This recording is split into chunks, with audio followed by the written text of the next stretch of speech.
Itu aja Anda minum tiap hari, jantung Anda akan sehat, otak Anda akan clear, dan juga bisa membersihkan ginjal atau pencernaan kita.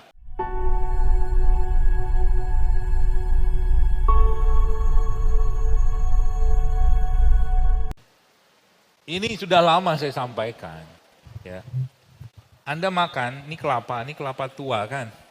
Kelapa tua tuh kalau Anda lagi beli santan, kan dibuang airnya. Jangan dibuang, diminum. Ini air kelapa. Ya, buat apa? Buat jantung, buat ginjal, buat otak, buat darah. Dia air isotonik yang paling baik. Isotonik. Hah? Ntar dulu. Jangan tergesa-gesa. Nah, jadi ambil aja kayak begini. Minum. Ini Masya Allah ini. Apalagi Anda tambahkan sedikit lah dengan madu sedikit aja. Sehat sekali ini. Air isotonik. Persembahan Allah Subhanahu wa Ta'ala. Kelapa. Ya. Kemudian dia punya ininya. Ini saya kasih ya. Apa yang dipoto kelapa?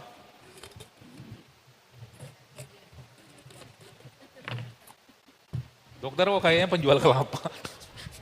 Saya sering ngiris. Cara motongnya apa? Udah sering apalagi begini-beginian ya. Kerjaan saya di rumah. Saya cinta dengan mereka. Ajak ngobrol. Ini Anda makan, ini seperempat kan? Dia dimakan tiap hari. Jantung Anda akan sehat, pencernaan Anda akan lancar, otak Anda akan clear. Ya, makan aja. Ya kalau nggak suka ininya nanti bisa minta dikerok. Ya, jadi makan. Ya makan kayak beginilah. Itu. Kalau giginya nggak kuat, minta diparut. Jadi sehari Anda makan parutan kelapa begini seperempat jantung parutannya, jantung Anda akan keren. Hah? Diurap Ustaz.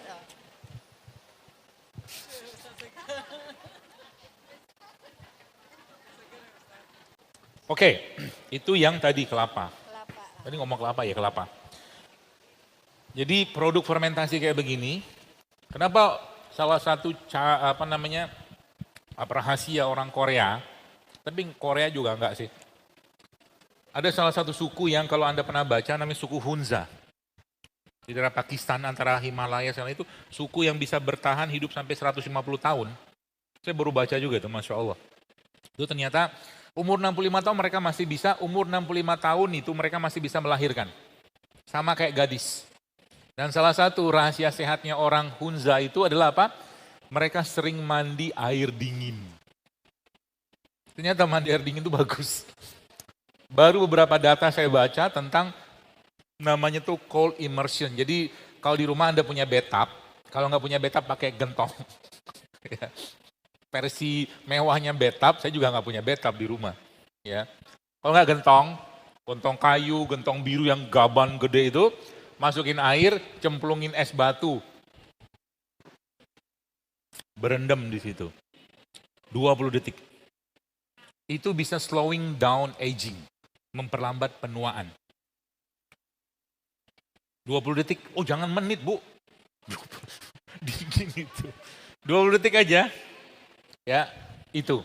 Nah, termasuk rahasia kalau Anda lihat, sebagian besar negeri-negeri yang punya karakter makanan atau mungkin ciri budaya makan mereka tuh pasti ada produk fermentasi.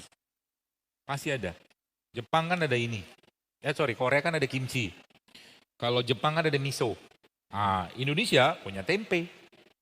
Ya, makanya udah sering lah mungkin lihat video-video saya tentang tempe gitu kan. Tempe itu sebenarnya ya kita mulai membiasakan juga makan gak diapa-apain ya. Gak diapa-apain itu maksudnya ya gini aja. Tempe begini. Saya punya anak saya yang keempat itu malah bisa makan tempe begini aja deh. Ini bagus. Ya. Ini madu kayaknya nih.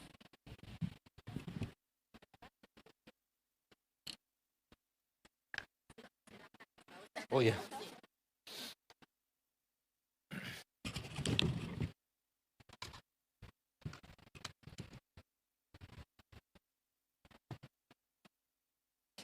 Jadi namanya cocolan tempe.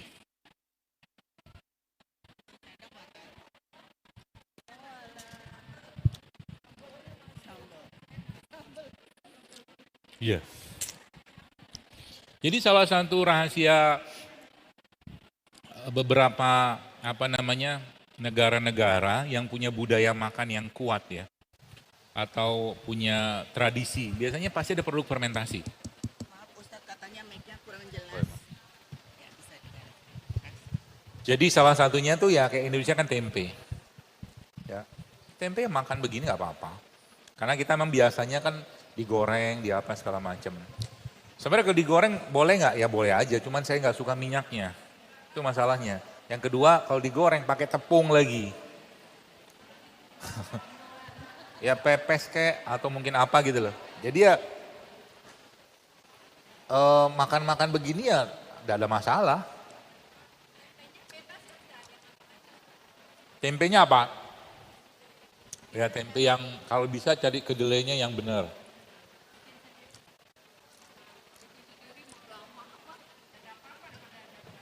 Biasanya ditulis non-GMO, non-GMO. Nah ini juga salah satu cara. Jadi makanan fermentasi kayak begini, sebelum Anda makan, ibu sekalian, Anda makan dia dulu. Makanya orang Korea mau makan apapun biasanya pakai kimchi kan. Sebenarnya kita punya acar, cuman acar nggak jadi nggak dimakan. Jadi sering saya bilang guyonan saya gitu kan. Sebenarnya nasi goreng tuh ada yang seratnya tinggi banget di situ. Yaitu apa? Acarnya. Ya makanya kalau makan nasi goreng, nasinya mungkin ya 1-2 sendok makan saja, sisanya acar aja. Saya kemarin makan bubur ayam. Bubur ayam versi Zaiul Akbar. Karena biasanya kalau saya pagi masuk, jadi pagi itu kalau Anda masukin karbo, gula berlebihan, pasti lemes, pasti ngantuk. Percaya deh. Maka kalau pagi-pagi saran saya jangan banyak gula masuk. Udah makan gorengan, makan nasi uduk, minum teh manis, gula semua lah. Ya. Bahkan kalau bisa, saya penganut mazhab sebenarnya yang antara tidak makan pagi atau makan pagi itu sedikit aja. Tapi kalaupun sedikit, penganut ya, karena ada juga yang mengatakan makan pagi itu penting. Ya, tapi kalau saya pribadi menganutnya yang tidak makan pagi sekalian, dan kalau makan pun dipilih yang dimakan. Ya. Jadi apa tuh? Tadi ngomong apa? Lupa. Hah? Sarapan. Saya seringnya nggak sarapan. Kalau mau sarapan lebih baik Anda makan protein. Ini kan protein nih tempe. Tempe protein, tahu protein, ya, telur protein, ya, apa lagi? Ya itulah, alpukat protein tuh. Ya, seperti itu. Nah, jadi produk-produk begini ya yang fermentasi segala macam itu juga kalau bisa masuk dalam list makanan Anda tiap hari. Sudah tahu contohnya ya? Tadi cuka, apalagi nih. Kimchi kita nggak biasa asem soalnya kan. Mendingan tempe aja lah. Kalau nggak pakai miso juga nggak apa, tauco juga boleh. Tauco ini kan fermentasi juga saya. Atau cuka, apa kan acar-acaran tadi itu loh, seperti itu. Atau yang berikutnya masuk dalam list makanan tiap hari adalah probiotik. Probiotik itu bakteri hidup. Ya, nanti coba di online banyak yang jual kok, nanti bisa di browsing. Ya, dicari yang jual. Nah begitu. Jadi pagi-pagi atau mungkin kita mulai mengurangi, apalagi yang Anda mohon maaf yang sudah cukup banyak tumpukan lemak dalam tubuh, kalau bisa karbonya dikurangi. Supaya karbo dikurangi dimasukin apa? Protein, daging, tapi imbangi dengan aktivitas olahraga atau gerak. Nah termasuk juga salah satu cara untuk mencegah supaya gula itu tidak tinggi setelah makan adalah Anda berjalan. Berjalan 40 langkah lah ya, kurang lebih, 10 menit lah. 5-10 menit itu salah satu cara. Itu probiotik, kemudian nah berikutnya, atau fermented ya. Kalau dokter pagi-pagi makan apa? Tadi pagi ada yang mau tanya saya tadi pagi makan apa? Saya nggak makan tadi pagi. Saya cuma makan tepung, bukan tepung, tepung bekatul. Ya, tepung bekatul yang di situ ditambahkan dengan ada beberapa bahan lain. Ya, kita yang buat, memang belum ada dijual. Ya, ada bakterinya juga. Ya, kemudian saya makan bareng sama habatus sauda, sama zaitun, sama VCO. Udah, itu makanan saya pagi. Terus saya ngomong sama badan saya, nanti siang baru makan, saya bilang. Sehingga dia nggak ngomel, ngomel lapar. Karena dia harus diomongin, kalau nggak tuh ngomel dia. Yang biasa kita sudah ada jadwal makan, kita nggak makan, ngomong dia. Ngomongnya apa? Lapar. Tapi kalau dari pagi-pagian sudah ngomong, sorry, nanti siang baru makan. Atau kalau mau lebih ekstrim lagi, sore baru makan ya. Dia nggak bakal keluarin sinyal lapar. Tenang aja, tubuh kita tuh bisa diperintah. Seringnya dia yang merintah kita kan, makan lagi, makan lagi. Kalau saya sudah ngomong gitu, itu sinyal lapar nggak ada, hilang. Hilang. Ngomong aja. Ngomong dalam bentuk apa? Ya ngomong aja dalam hati gitu loh. Seperti itu. Ya. Begitu. Kemudian apa lagi yang bisa kita lakukan? Tadi ada kelapa segala macam gitu ya. Nah tadi saya sempat jelaskan ini pembahasannya banyak banget. Tapi intinya begini. Kita itu ibu-ibu sekalian sangat memungkinkan lah ya untuk bisa mengendalikan atau merepairing. Jadi tubuh kita tuh punya apa ya? Punya kemampuan untuk self healing sebenarnya. Ya. Nah, filosofi atau pemahaman atau kalimat di mana bumi dipijak di situ langit dijunjung. Ya itu saya pakai banget. Makanya kenapa saya sangat antusias dengan mereka-mereka ini. Jahe ini juga ya kalau bisa cari jahe lokal. Anda tahu jahe lokal bedanya apa?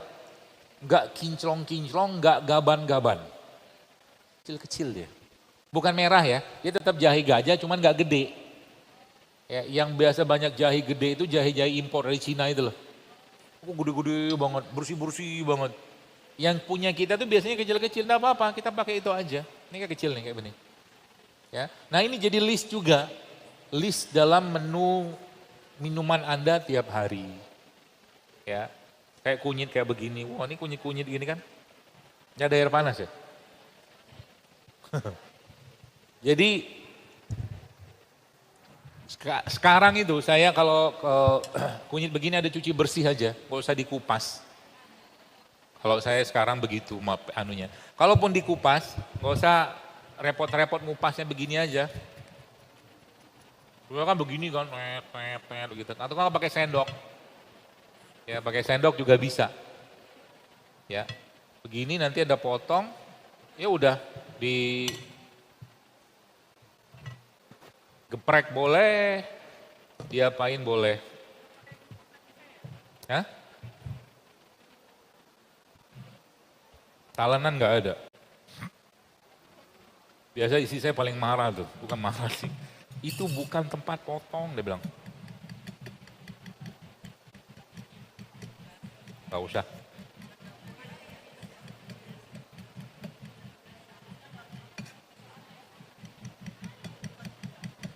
Ya gini doang kan.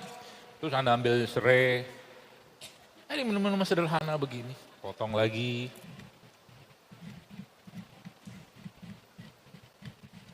Pisaunya nggak tajam soalnya. Ya intinya gitulah. Modal 3 macam lah mungkin ya. Kayak mungkin jahenya 1 gini.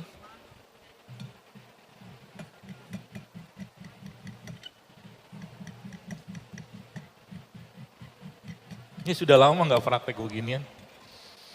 Biasa ngasih tahu doang, udah begini. Terus ada satu lagi biasanya saya tambahin. Ini kan nanti kalau pakai gelas, mana tadi, gelas ini kan ada saringannya nih. Ya tinggal masukin bis kalau apa namanya nggak banyak ya. Dokter kok nggak pakai sarung tangan kan buat saya sendiri. Gak usah dikomentari lah. Udah gitu. Terus kasih air panas.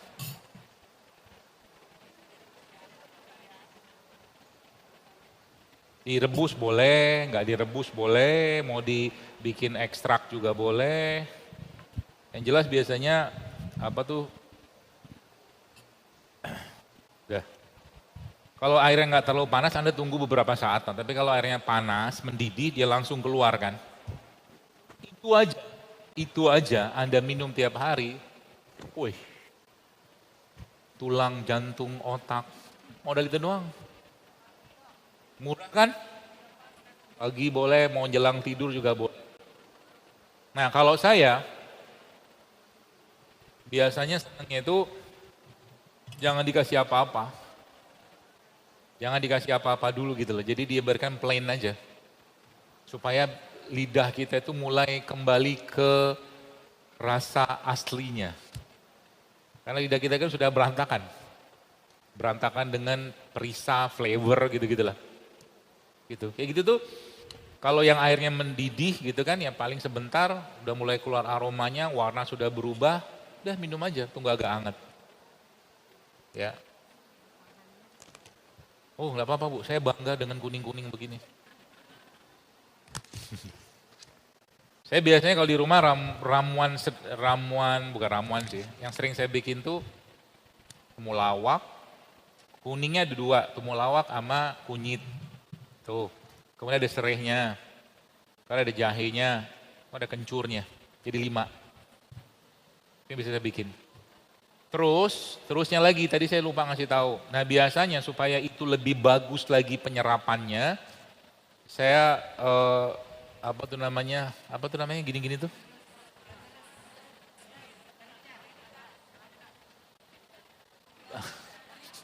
Lada hitam,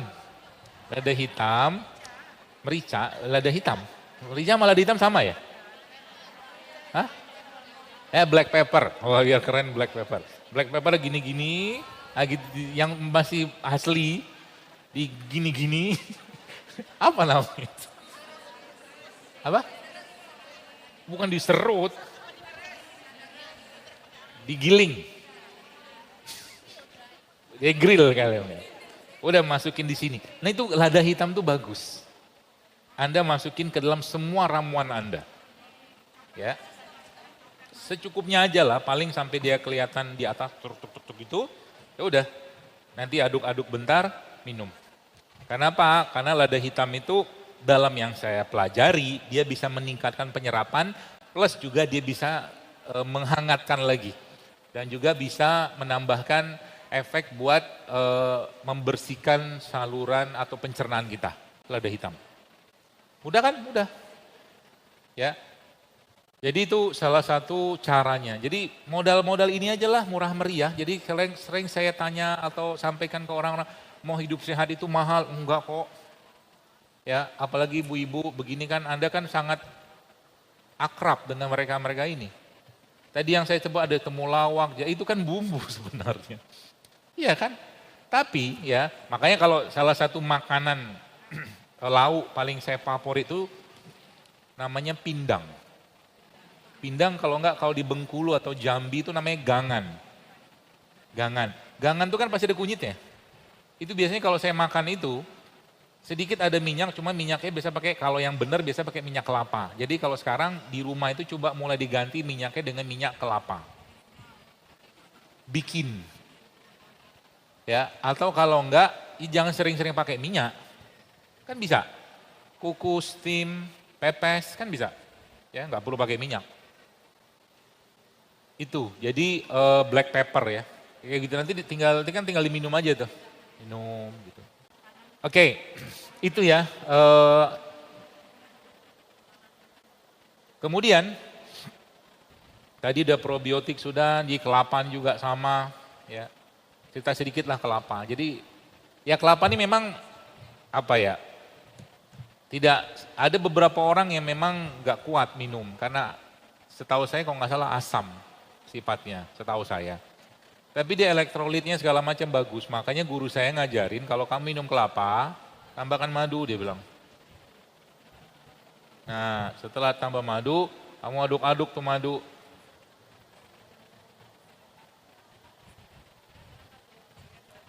Ini kalau ini kan mudah. Lalu dibiarin dulu sebentar. Habis itu baru minum. Kalau mau anu lagi tambahkan sedikit garam kelapanya. Tambah es batu boleh nggak? Boleh lah. Tapi jangan sering-sering minum air dingin lah. Setahu saya nggak bagus. Nah, tambahkan garam lagi sedikit. Sebenarnya kalau mau lebih powerful lagi dia sebagai apa ya? Booster nutrisi. Jadi kelapanya ini airnya di blender sama kurma. Bagus. Badan lagi lemas-lemas, nanti air kelapa diambil, blender sama kurma, dibuang bijinya kurma ya. Jangan usah banyak-banyak kurmanya, mungkin 3 atau 5 cukup ya. Hancur-hancurin dulu di blender. Kalau bisa blender yang kecil aja supaya nanti dia kurmanya betul-betul larut bercampur sama kelapa tadi, kasih garam sedikit. Kalau mau kelapanya penuh kehangatan, kelapa ini kan dingin sifatnya, aslinya dingin. Bukan karena dia dikasih es, bukan. Sifat asli air tuh dingin. Ya, maka tambahin jahe. Jahe diapain? Anda seduh dulu air, air panas kasih jahe gitu, nanti airnya itu Anda campurkan ke kelapa itu lebih jos. Jadi ada kurmanya, ada jahenya, ada madunya, itu jadi kayak surga itu. Karena jahe kan minumannya penghuni surga. Madu juga, kurma juga. Ya. Saya belum pernah nyobain tapi rencana pengen saya cobain tuh. Jadi kurma si kelapa ini ditopping sama rimpang. Jadi misalkan Anda bikin air rimpang, kayak beginilah mungkin ya.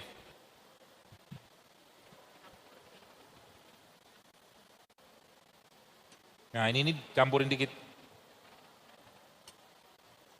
Jadi air kelapa rimpang. Itu udah minum.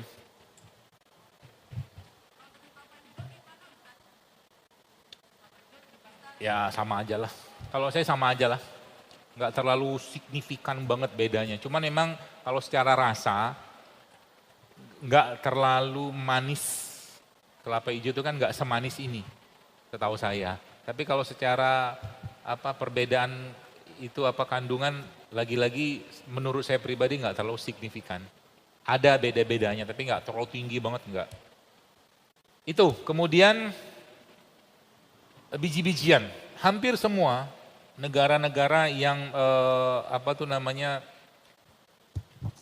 yang negara-negara yang punya peradaban makanan yang sehat, salah satunya kalau Anda nanti browsing di internet, ada namanya Blue Zone Country. Blue Zone Country. Negara-negara yang masuk zona blue. Blue maksudnya apa? Itu usia harapan hidupnya tinggi-tinggi. Ya.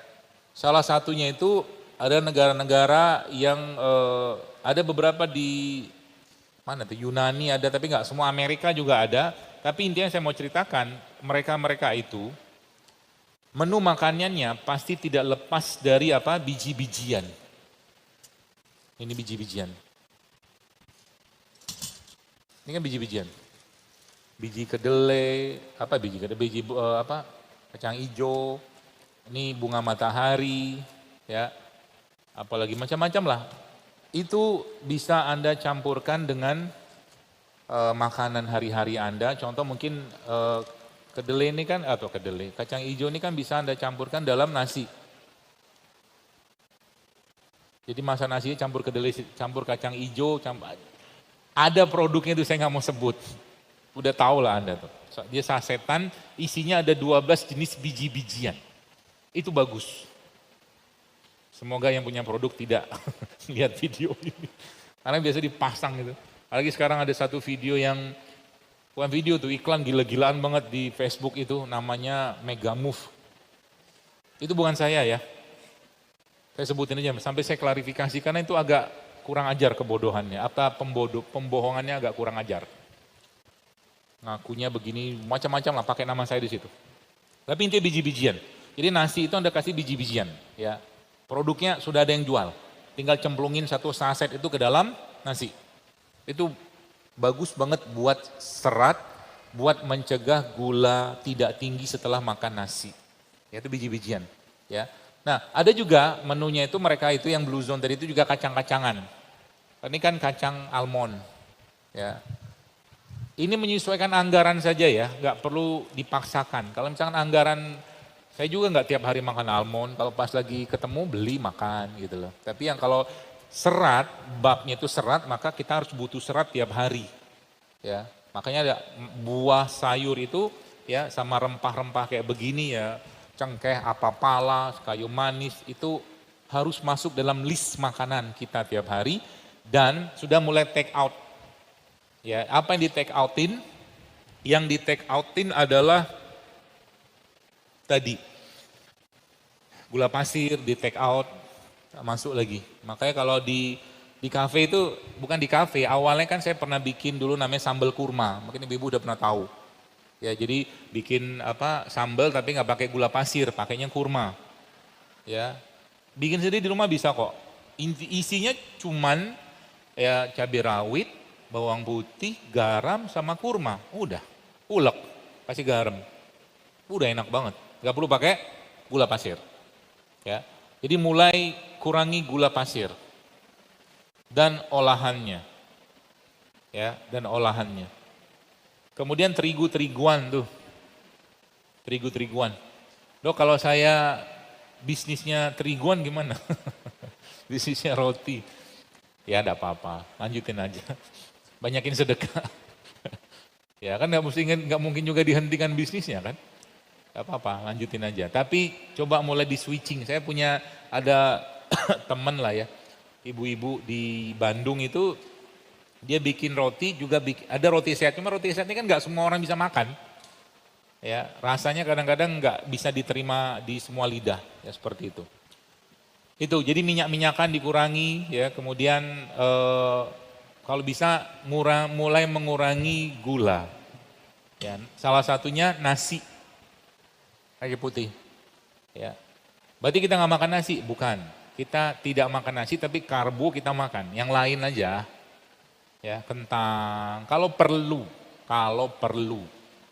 Berarti kalau saya gimana tiap hari ada makan nasi? Belum tentu. Kadang-kadang nggak makan nasi.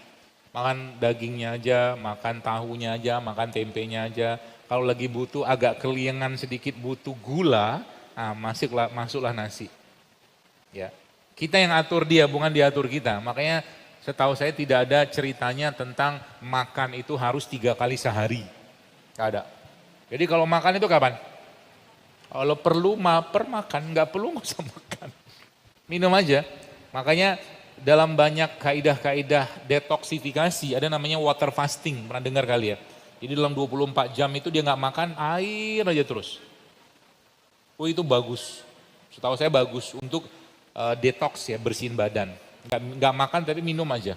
Ya, minum seharian. Seperti itu.